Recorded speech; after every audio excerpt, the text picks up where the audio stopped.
of the house lit the lamp in the puja room first thing in the morning. This was the Akhanda flame that was kept in the olden days alight all through the 24 hours. Now, of course, it is not practical. So, this flame was only doused when there was a bereavement in the family and a new flame was brought in from outside.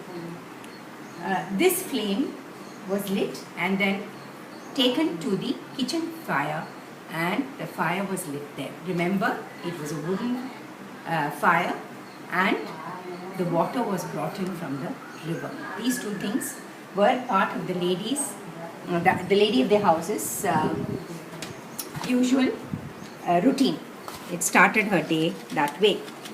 I'm going to light the lamp.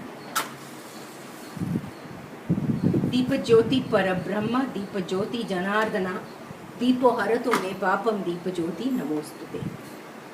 Shubham Karoti Kalyanam, Arogyam Dhana Sampadam, Shatru Buddhi Vinashaya, Deepa Jyoti Namostute.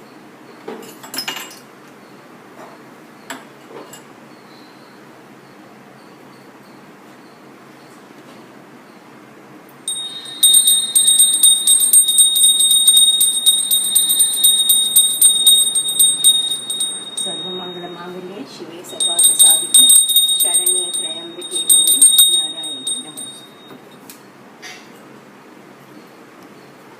I have bad knees, so this is my namaskaram. Shall we move to the kitchen?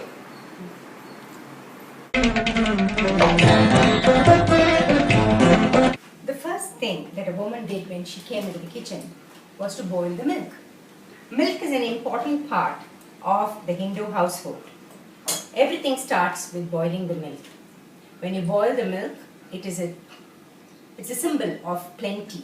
When it comes up, that's why we celebrate Pongal. When the milk flows over, it is a symbol of goodness, everything that is good in life. The milk was milked from the cow. Every family had a cow in the backyard. And the milk was brought in and kept on the fire and boiled. Milk is something that gives rise to other dishes as well. You get yogurt or curds or taira as we call it, being ThachiMamu.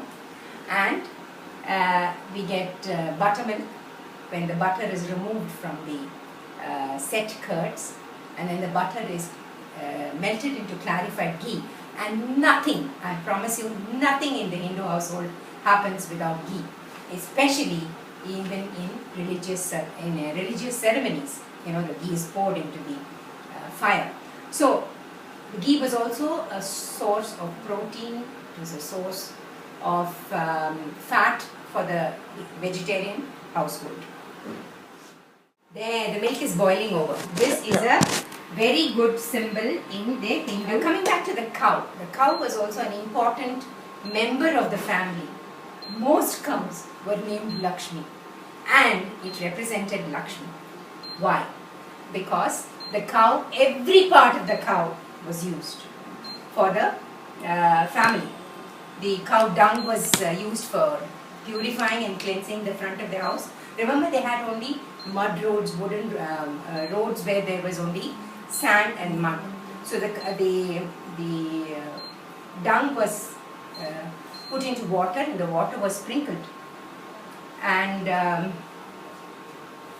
the water was sprinkled and allowing all the mud to settle down. It was a sanitizing influence.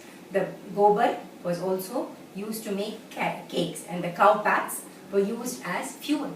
It was used to cook again. So the milk has been used, the cow dung has been used. The urine of the cow was very, very important part of the Panchagavyam, which was again an antibacterial liquid that was used in growing rice, growing vegetables in the garden. It was sprinkled on the earth, and that was the use for the urine. In fact, in Ayurveda, Panchagavyam is also given to drink. Now, milk is also a part of the religious rituals. Milk is used is offered as Naivedyam to God. If you don't have anything else, if you didn't have a fruit, if you didn't have anything, a little glass of milk was offered. In fact, in Varalakshmi Virdam, in the night when we do the Arati, we keep a little glass of milk with sugar in it, hoping that Ambal will come and drink it in the night. So milk is offered as Naivedyam. Milk is used to bathe the gods. The ablution or the Abhishekam is an important part of temple and family rituals. Milk was also mixed up in the water and the final state of the puja. The final stages of the puja, the water is mixed up with milk and 3 times with flour and rice. There is a ritual called the Arghya Pradhanam, which is offered to the gods. This is actually, milk is an antacid. So we have given the lords their eating their whatever to eat, and so this kind of settles their stomach down. Just as we also have milk to drink as an antacid. Milk and rice go together. That's an important aspect of our cooking, because milk and rice make one beautiful dish called paisam. And that paisam is really the elixir of Hindu cooking. It is offered to the gods, it is offered to the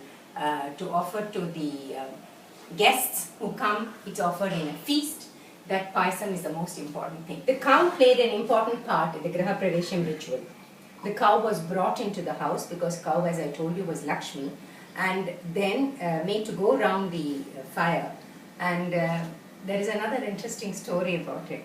Imagine living in an apartment on the 3rd floor or the 4th floor or the 5th floor, and the cow is walked up. But it is happening. People are doing it. I've seen it happen, and I really pity the cow having to walk up the stairs to come into your house because you're in an apartment.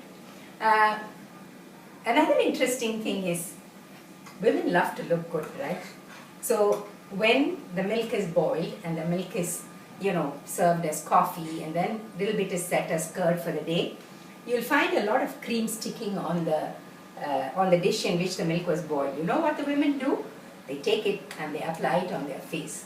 And they continue cooking for that morning. That is a beauty treatment on the spot. Cool.